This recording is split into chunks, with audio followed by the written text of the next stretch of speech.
በአገራችን ለመጀመሪያ ጊዜ የተደረገው ሀገራዊ ምክክር ብዙ ሂደቶችን አልፎ ብዙ አጀንዳዎችን ይዞ ወደ 4000 የሚሆኑ የተለያየ ህዝብ ተወካዮችን በአንድ መድረክ አገናኝቶ አሁን ደግሞ ለሁለተኛ ሳምንት አብሮ ቁጭ ብሎ በነዛ በተለዩ 8 ዋና አጀንዳዎች ላይ የተወያዩ ይገኛል ማለት ነው።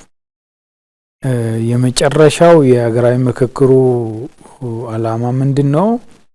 በእነዚህ በተለዩ ዋና ጉዳዮች ላይ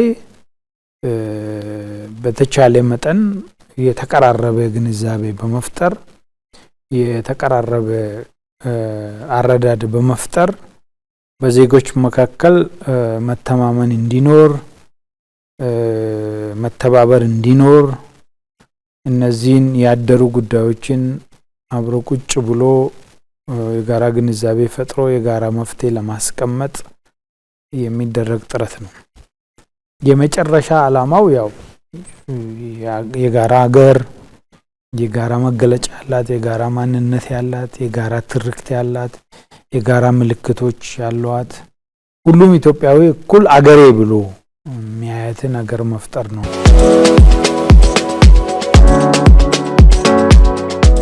የሀገራዊ ምክክር ኮሚሽን ተቋቁሞ ወደ ስራ ከገባ ወደ 4 አመት ሆኖታል።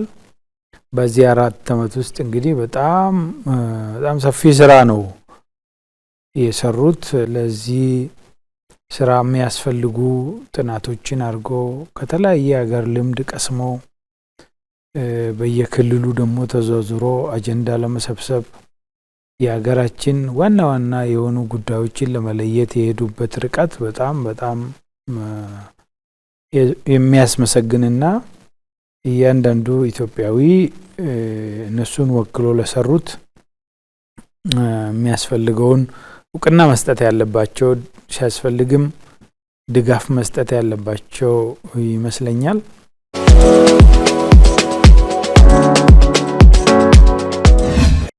ውጤቱ ደግሞ ቢያንስ በእነዚህ በተለዩ ዋና ጉዳዮች ላይ በህዝቦች መካከል ግንዛቤ የጋራ ግንዛቤ የሚፈጥር እዛ ላይ ቆመን ደግሞ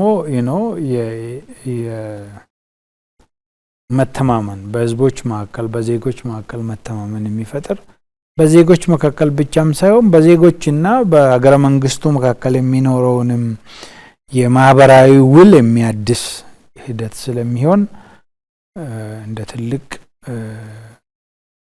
ታሪካዊ ክስተት አርጎ መውሰድ አስፈላጊ ይመስለኛል።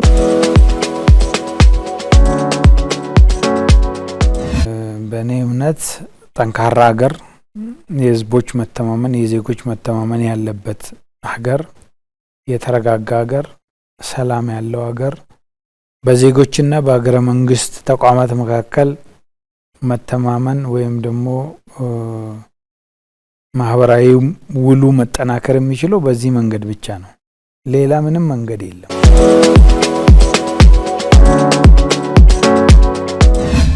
በጣም ቁልፍ እስከዛሬ ድረስ ምናልባት ሎንግ ታይም አጎ መደረግ የነበረበት ግን ሳይደረግ ቀርቶ እንዳለመታደል ሆኖ እስከዛሬ ቆየ። ዛሬ ደግሞ በደረስንበት እና እኛ እጅ በደረሰን ልክ ደግሞ በዚህ ሁኔታ የሀገራዊ ምክክር ኮሚሽኑን አቋቁሞ ይሄንን ሂደት እንዲመሩ አሁን የደረሰበት ደረጃ እንዲደርስ ማድረግም ትልቅ ሰክሰስ ነው፣ ትልቅ ስኬት ነው ብዬ ነው ማምነው። ግን እንከን የለው የመጨረሻ ያለቀለት ነው ማለት አይደለም። ይሄን አይል ማድረግ ተችሏል። ነገ ደግሞ ከዚህ የተሻለ ያሻሽሎ ማስኬድ ይቻላል። እያንዳንዱ ዜጋ ፍላጎቱ ምኞቱ የሚሳካበት ሂደት እንዲሆን ማድረግ ይቻላል።